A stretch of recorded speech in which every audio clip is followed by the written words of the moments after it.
Ya tenemos a nuestra invitada aquí en estudio, estamos esperando que lleguen las otras invitadas, pero están con una actividad académica que esperemos que lleguen en algún momento. Hoy, 26 de noviembre, se cumplen 3 años del homicidio de Lucio Dupuy, este niño de 5 años, oriundo de la localidad de Santa Rosa, La Pampa, con una historia realmente que impactó y muchísimo en la sociedad argentina, el caso de este niño Lucio Dupuy, porque quienes lo mataron, su mamá y la pareja de su mamá, que están cumpliendo condena. Y este caso realmente visibilizó las fallas del sistema estatal en su conjunto.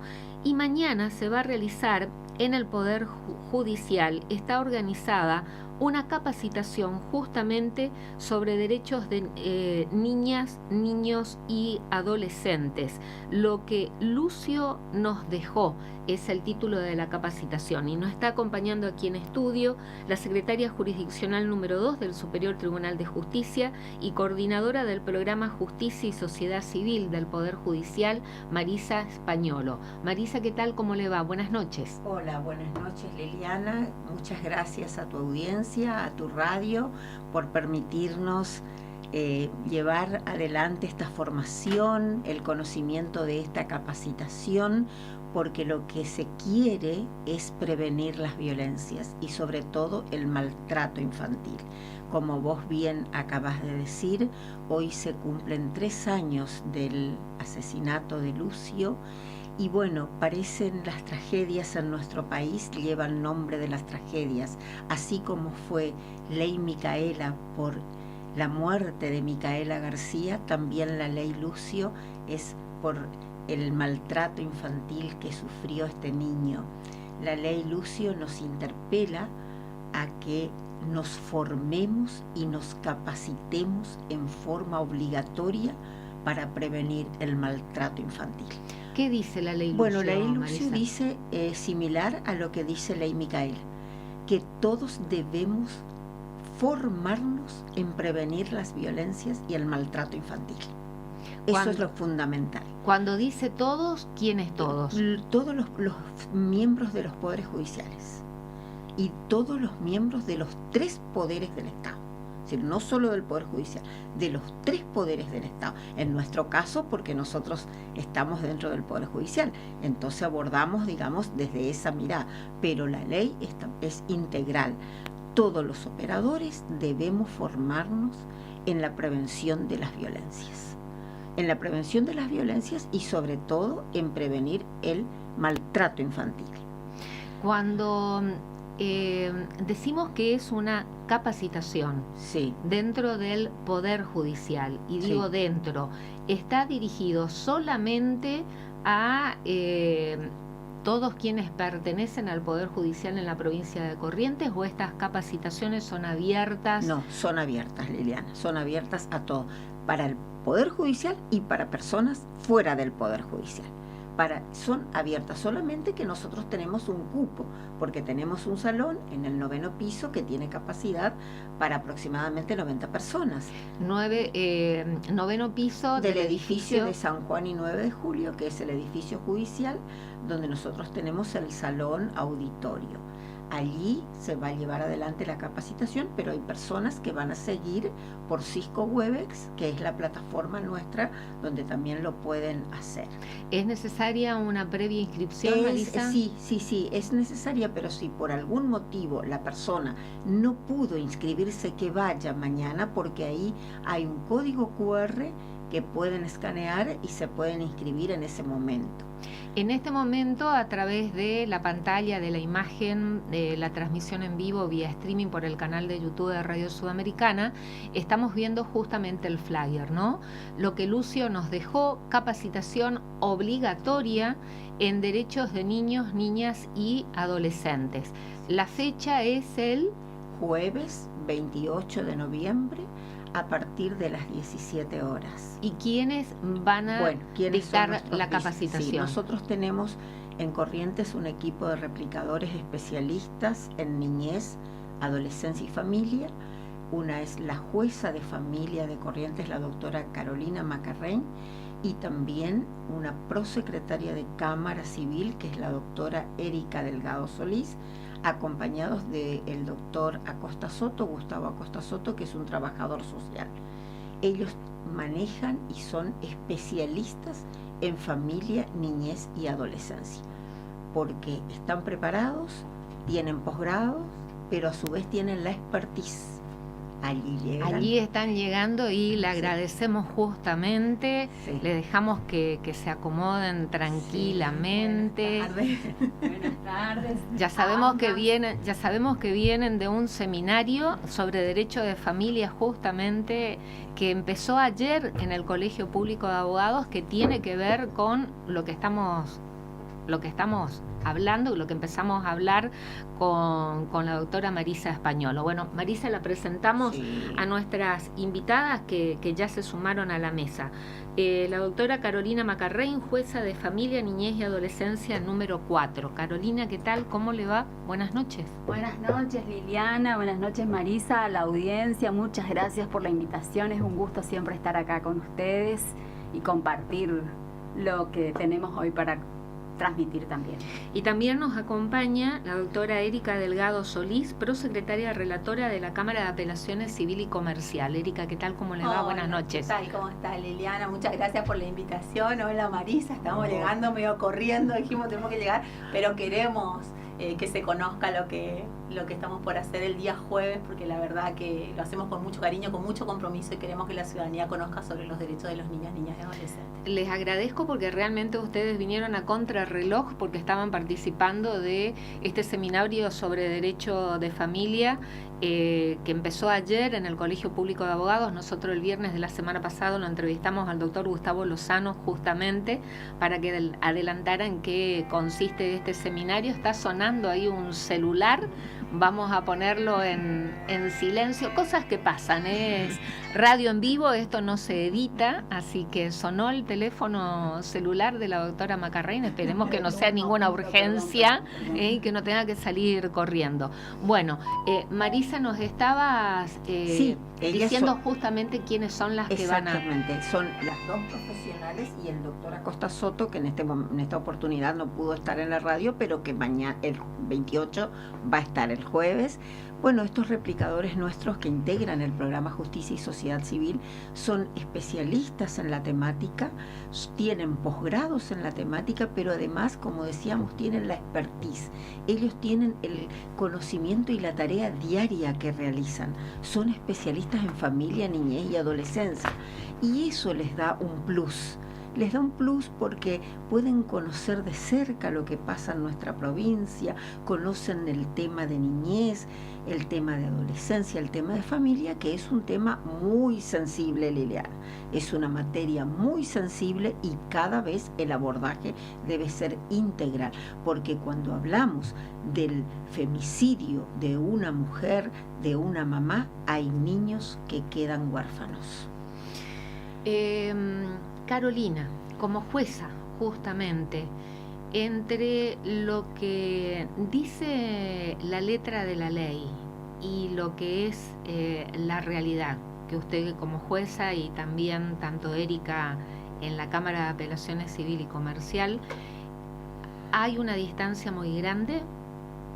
¿Hace cuánto que usted que es jueza, pero que antes se desempeñaba en otra función judicial, pero dentro del fuero de familia, niñez y adolescencia? Así es. ¿Hace cuánto que usted, dentro de la justicia, está dentro de este fuero? Y 10 años. Bueno, ya tiene un camino recorrido. Así es. Vuelvo a reiterar, entre lo que dice la letra de la ley y lo que es la realidad, hay una distancia considerable. Bueno, el otro día, en la oportunidad de contarles una experiencia que tuve de intercambio con juezas y jueces de otros lugares del mundo inclusive, teníamos esta sensación común de que nuestras normas, el derecho, nuestro cuerpo normativo,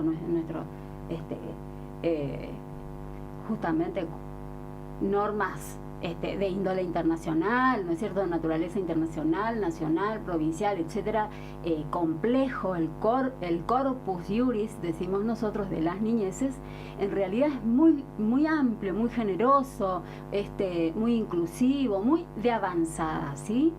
Y paralelamente a eso, los operadores judiciales en general, quienes estamos continuamente en capacitación y estamos siempre tratando de aprender un poco más y transmitir esto a la ciudadanía, nos parece que realmente tenemos los elementos para llevar adelante lo que en definitiva tenemos que hacer, que es nuestro trabajo, dar tutela judicial efectiva, es decir, dar soluciones a la vida de la gente que viene al juzgado porque tiene un problema, y tiene un problema grave.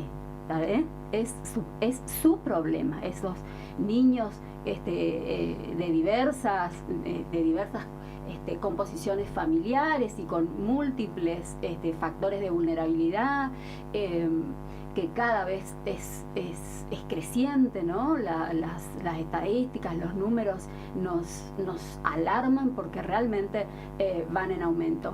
Pero, contestando puntualmente tu pregunta, por allí vemos obstáculos que tienen que ver, me parece a mí, y en esto también coincidíamos, con las políticas públicas que tal vez no están a la altura de las circunstancias. Es decir, tenemos normas muy buenas, tenemos jueces y juezas muy buenas y buenos, pero las políticas públicas sí realmente están como en déficit con los derechos de los niños, y entonces eso es un obstáculo a la hora de dar una respuesta efectiva. Que escapa al Poder Judicial.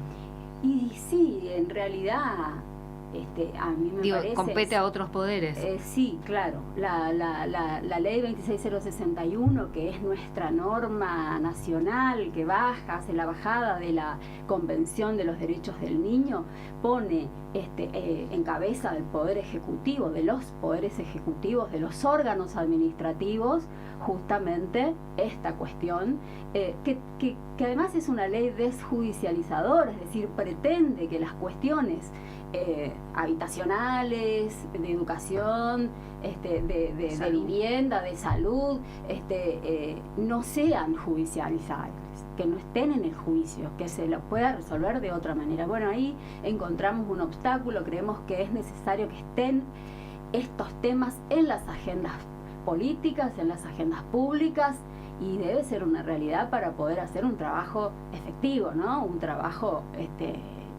bien hecho. Erika, ¿y usted hace cuánto tiempo en la materia? También en familia, niñez y adolescencia. En familia, niñez y adolescencia, 16 años en el ejercicio de la profesión, 10 años ejercí en el derecho de familia, niñez y adolescencia, y en 2016 ingresé al Poder Judicial. En el 2016 ingresé al Poder Judicial, así que estoy en 8 años dentro del Poder Judicial, siempre dentro del mismo fuero, el fuero de las familias y niñeces. ¿Y su experiencia en relación a, recién marcaba esto la doctora Macarrey, ¿no?, que los números nos alarman porque van en aumento? Los números van en aumento. Justamente en este año, en el 2024, la estadística del Poder Judicial tiene como bien marcado lo que tiene que ver con violencia familiar de género y las acciones derivadas, que son lo que Carolina estaba hablando recién, que tiene que ver con las niñeces. Y la verdad que es impresionante la cantidad de causas que hay, realmente asombra. Y sí, yo tengo una visión como siempre un poquito más de autocrítica. Creo que también hay pequeños errores y cuestiones que también no dentro solo del Poder Judicial. Sí, son cuestiones que pasan siempre y que van a pasar porque somos seres humanos y somos personas. Yo creo que a veces los tiempos del Poder Judicial no son los tiempos de las niñeces ni de las personas que acuden a la justicia, y nosotros como formadoras y que hacemos conocer los derechos, tenemos que también hacer esa pequeña autocrítica. Es cierto, sí, que todo lo que tiene que ver con niñeces, a diferencia de lo que tiene que ver con las violencias, ese es un enfoque personal que tengo, en los de las niñeces se necesita muchísimo de las políticas públicas, porque por más decisiones que los jueces y las juezas tomen, si no tenemos a dónde acudir para poder materializar lo que las juezas deciden, los jueces deciden, es prácticamente imposible. Pero en las cuestiones de violencia de género y familiar se precisa tener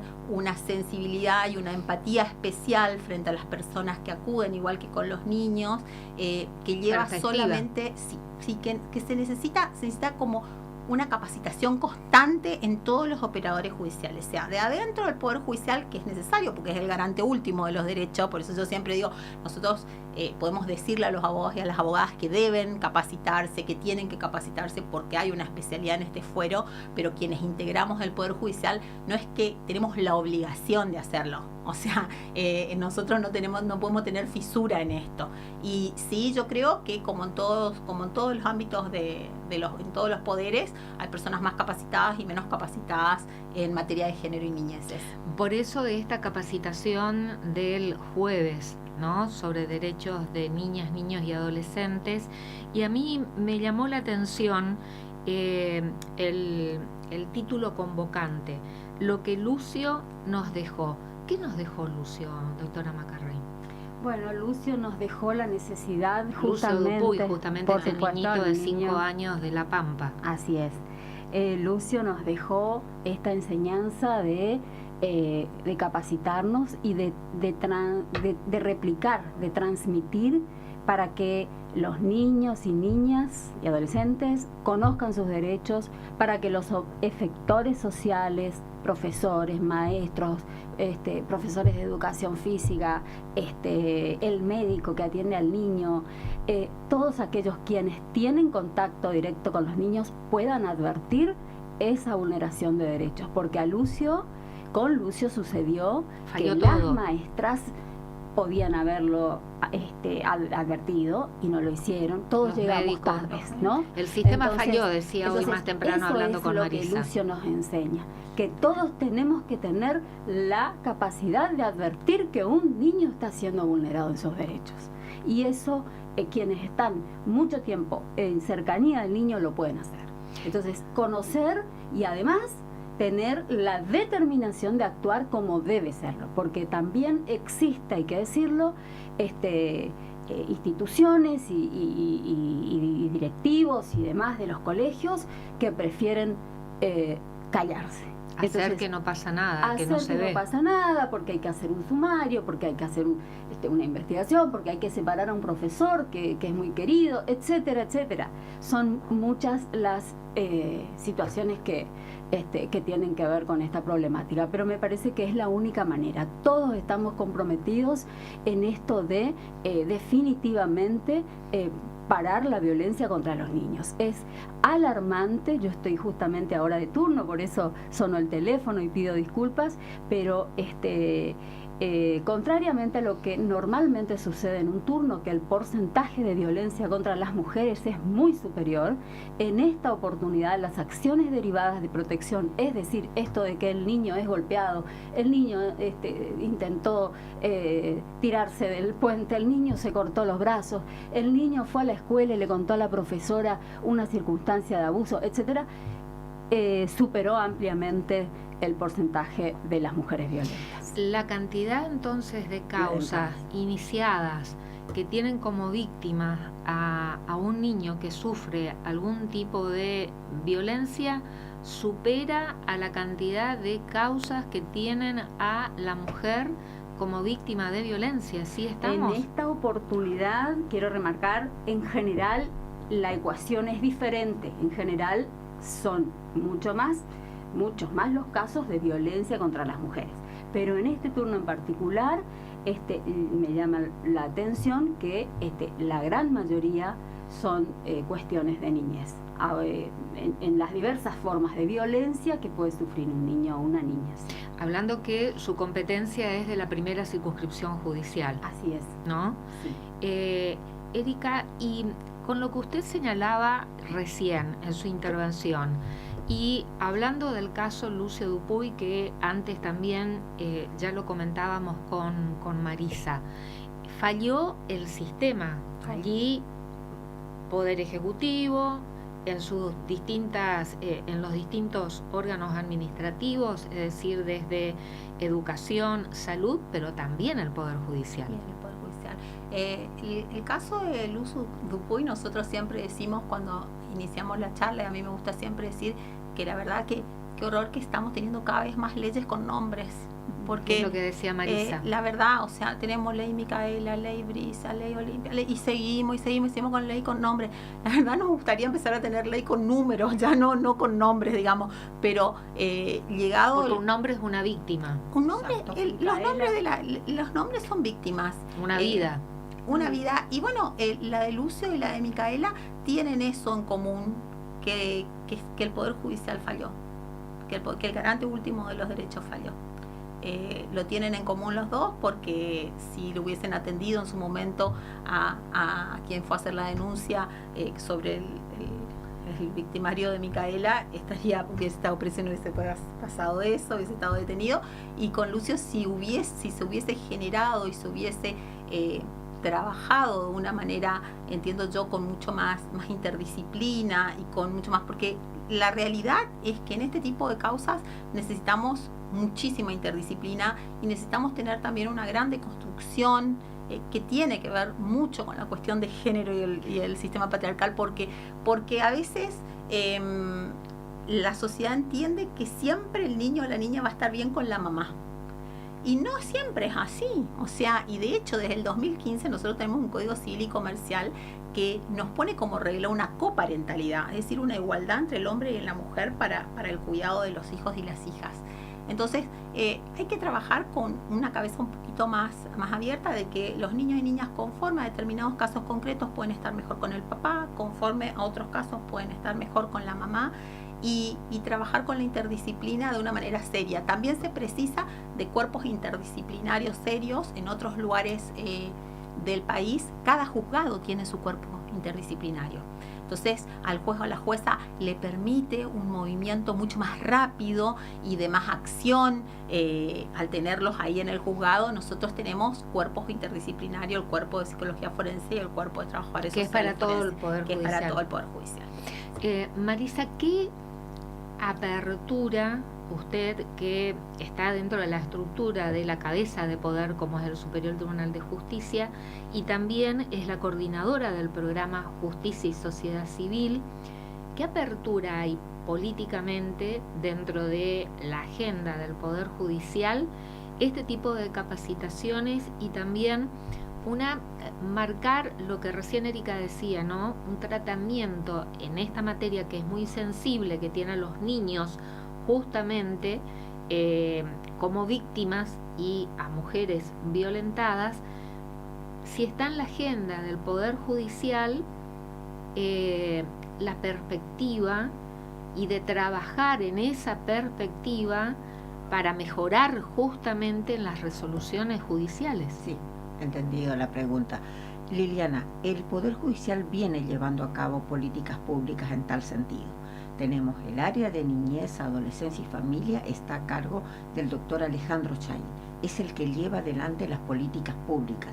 Él coordina con los juzgados, con las asesorías, con todos los funcionarios que tienen a cargo esta temática, la implementación de estas políticas. Como ministro del Superior Tribunal. Como ministro coordinador del área de niñez, familia y adolescencia. Y a su vez el presidente del Superior Tribunal, que es el doctor Luis Eduardo Rey Vázquez, es el director del programa Justicia y Sociedad Civil. Por lo tanto, hay una unión entre ambas políticas para no solamente llevar adelante el conocimiento y la formación, sino la implementación de esas políticas dentro. Permanentemente se están hablando con los jueces, con las juezas, con los secretarios, para que eso realmente se lleve a cabo, esto de la perspectiva. Porque ¿qué es la perspectiva? Eso. La perspectiva es una mirada integral sobre el niño, sobre la niña, sobre el adolescente o sobre la perspectiva de género. Es La mirada es la que tiene que ser de una manera diferente. Coincide con lo que dice la doctora Delgado Solís. Dice, debemos tener especialidad en el tema, pero también una mirada integral. Por eso ella habla de la necesidad de los cuerpos interdisciplinarios. Los cuerpos interdisciplinarios no pueden trabajar como compartimentos estancos, tienen que estar todos formados en perspectiva de niñez, en perspectiva de género, porque esto va unido. ¿Por qué va unido? Porque las políticas públicas en materia de derechos humanos son integrales, no son separadas, no tienen ningún tipo de división. Los derechos humanos son integrales y esa integralidad tiene un contenido. Ese contenido debe ser bajado al caso. No basta con establecer en una ley, Liliana, no basta con establecer en un reglamento o decirlo en una resolución. Después hay que llegar verdaderamente al niño, a la niña, al adolescente, a la mujer violentada. Cualquier tipo de vulnerabilidad debe ser atendida y, en el caso de la niñez, protegida. Hay una protección integral a la niñez y a la adolescencia. Voy a Carolina y a Erika.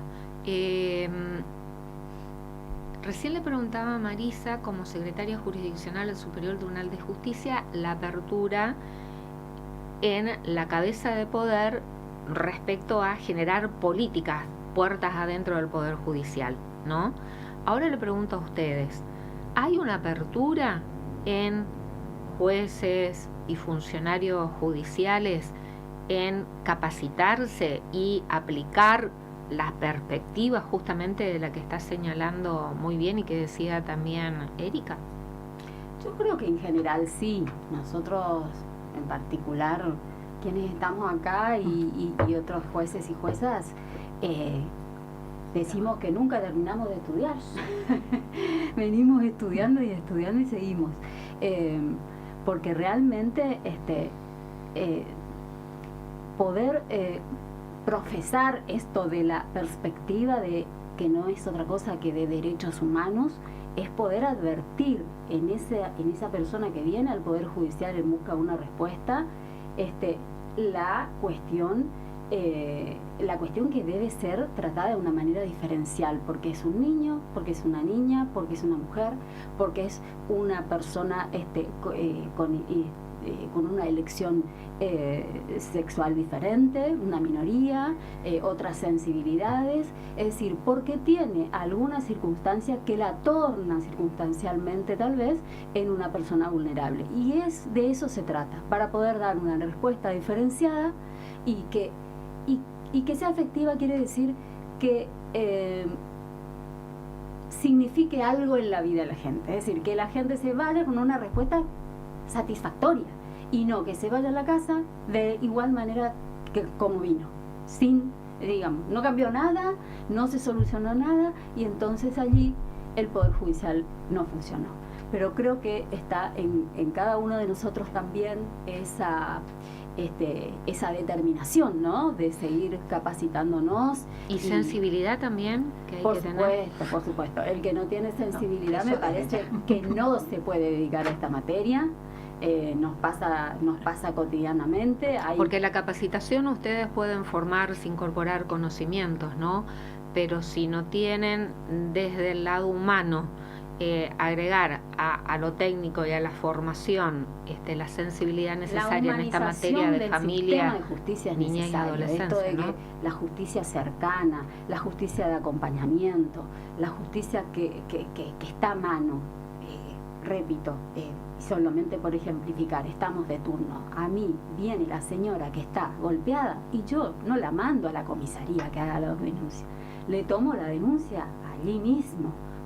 La hacemos pasar, la invitamos a que se tranquilice, le das un vaso de agua. Eso es la justicia cercana y humanizada, y que nos cuente qué le pasó y se toma la medida. Eso es lo que buscamos, eso es lo que queremos y eso es lo que la sociedad nos pide. Por eso la sociedad por ahí está un poco, digamos, desalentada, ¿no? O divorciada de la confianza hacia el Poder Judicial, porque históricamente no eran estos los preceptos. Pero creo que hoy estamos hablando otro idioma y que en buena hora que haya sucedido este cambio. Perdón, Lili, también hay que decir que los otros organismos de la sociedad civil también están iniciando este camino. Ellas están viniendo de ser parte, como vos dijiste, de una capacitación en el Colegio de Abogados. Es decir, las asociaciones de profesionales, los organismos de la sociedad civil, hay asociaciones que se dedican a familia, niñez, adolescencia, y después el Estado, a través del DIMNA, antes era CONAF, hoy es DIMNA. Es decir, esto tiene que ser armónico e integral. Todos tienen que trabajar el Consejo de la Mujer. Eso es lo ideal, pero pregunto, de lo ideal a la realidad. No, bueno, pero hay que seguir trabajando, Liliana, porque los cambios de paradigma, los cambios de modelo, no se llevan a cabo en 5 años.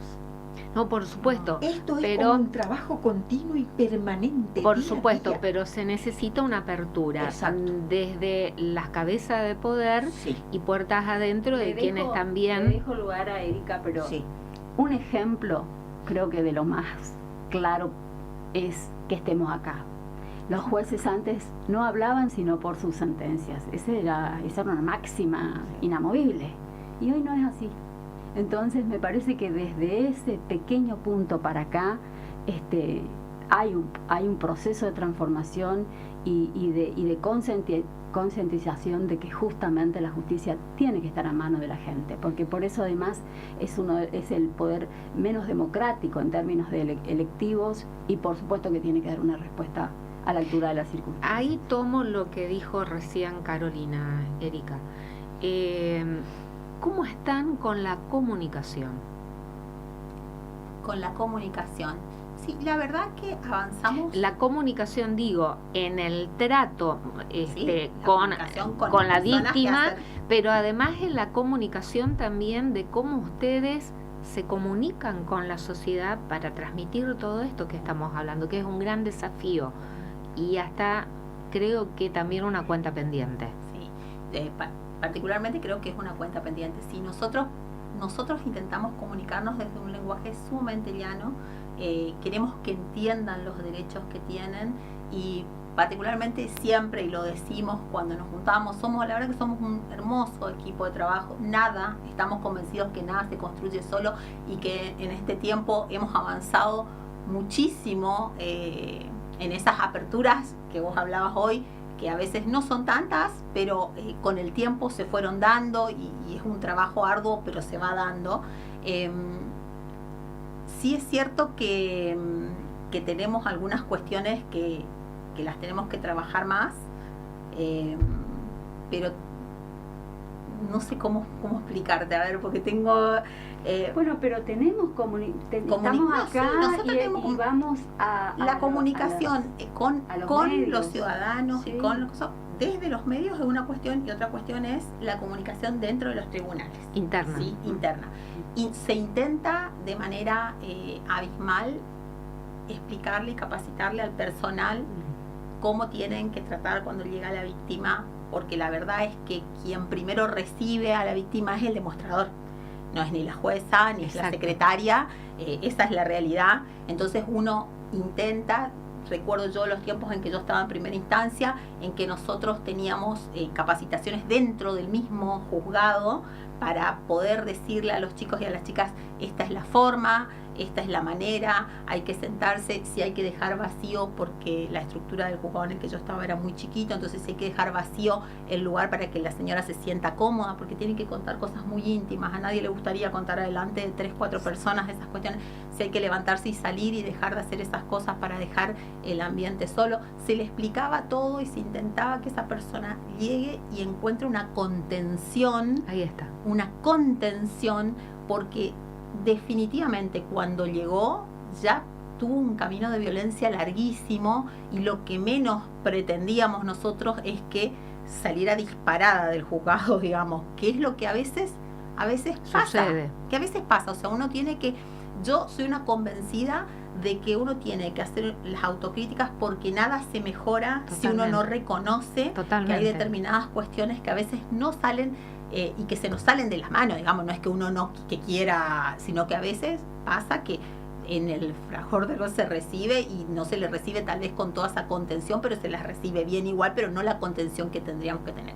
Esa sensibilidad es una cuestión que se tiene que trabajar juzgado por juzgado, porque es casi imposible que tengamos en un curso abismal vos le digas cuestiones pequeñas que se tienen que ver. Particularmente yo siempre decía, habla llano, no empecés con artículos de la ley, nada, porque la gente no sabe los artículos de la ley. Vos tenés que explicarle qué dice el artículo, pero no el artículo 5, no, la gente no sabe, ni le interesa tampoco. O sea, quiere saber qué es lo que puede hacer. El lenguaje claro y accesible que tanto reclamamos. Que es un derecho que nosotros decimos que es nosotros lo tenemos re claro, que es el derecho a comprender desde el momento mismo en que ingresás al Poder Judicial, a ese mostrador, tu derecho a la información. El derecho a la información, a que te puedan informar. Vos podés ir a la defensora oficial porque no tenés los medios, podés ir a tal lugar, podés ir al hospital pediátrico para los psicólogos, para los niños, si necesitas aparte, porque nosotros lo que tenemos es un cuerpo interdisciplinario que hace las entrevistas psicológicas, pero no lleva adelante tratamientos psicológicos. Entonces, es toda esa explicación de todas las cuestiones de una manera. Darle las herramientas que tiene disponible. Todo, escribirle en el papelito las direcciones, tenés que hablar con fulano cuando llegás, vas a encontrar todo. Pero eso cambió un montón y el otro día lo hablábamos con otros profesionales y decíamos que en todo el horror de la pandemia trajo cosas muy buenas. Desde la pandemia los juzgados se acostumbraron mucho, nos acostumbramos mucho al teléfono y a levantar el tubo y decir, necesitamos el turno para tal, necesitamos de construirnos, de formalizar, ¿no? Vino muy bien. Vino bien, la flexibilidad de las formas, que para nosotros es algo importantísimo en el Foro de la Familia. La pandemia, con todo lo doloroso que fue, nos trajo la digitalización, que trajo rapidísimo la digitalización al Poder Judicial, nos trajo las audiencias a distancia, que antes no podíamos tomar porque la persona no venía porque vivía en Ushuaia y le costaba un montón, el uso de los medios tecnológicos. Incluso el teléfono, que es levantar el WhatsApp. Notificamos alguna cosa por WhatsApp, hacemos eso, agilidad. Esa agilidad es divina. Ahora, toda esa agilidad tiene que tener una cabeza que la quiera implementar. Política. Sí. Política. Nos quedan escasísimos minutitos porque la tenemos que liberar a Marisa Españolo, que tiene otras actividades también comprometidas anteriormente. Carolina, así, rápidamente en una enumeración y después en todo caso en otra oportunidad seguimos hablando y ampliando. ¿Cuáles son las problemáticas que más ve usted en su función como jueza de familia, niñez y adolescencia? Lo que más me preocupa sin lugar a dudas son las adicciones. Es un problema muy serio que atraviesa transversalmente, cruza todos los problemas que hoy se presentan.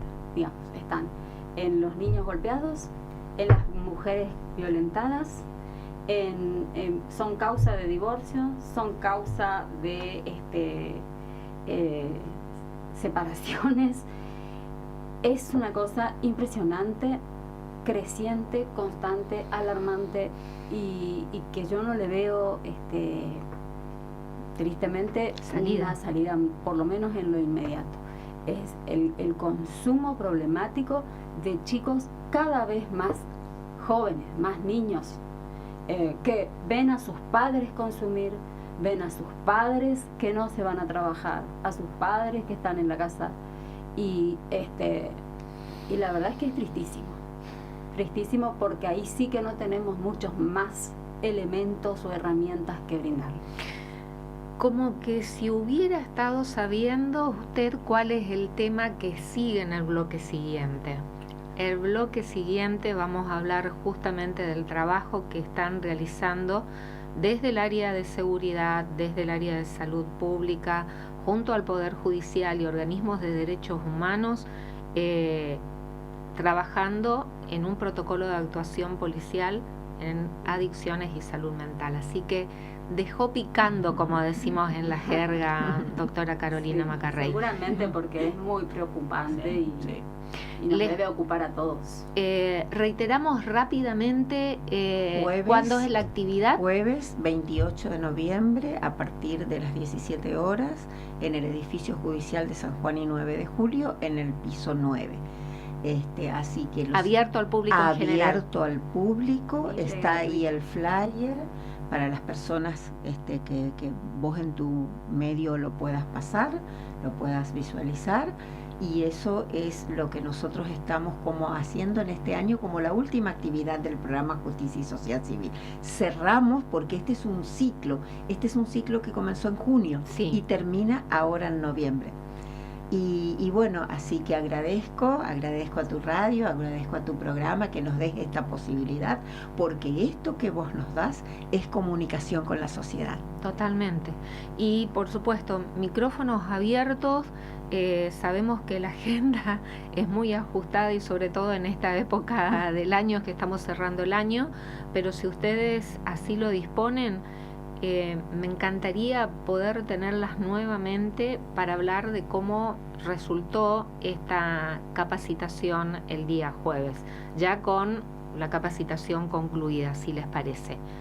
Bueno, Liliana, también quiero, antes de despedirnos, agradecer al Instituto de Música que nos va a llevar un coro de niños para hacer el cierre de esta capacitación. Por primera vez en los cursos del Superior Tribunal va a estar un coro de niños que va a estar cerrando este ciclo de charlas.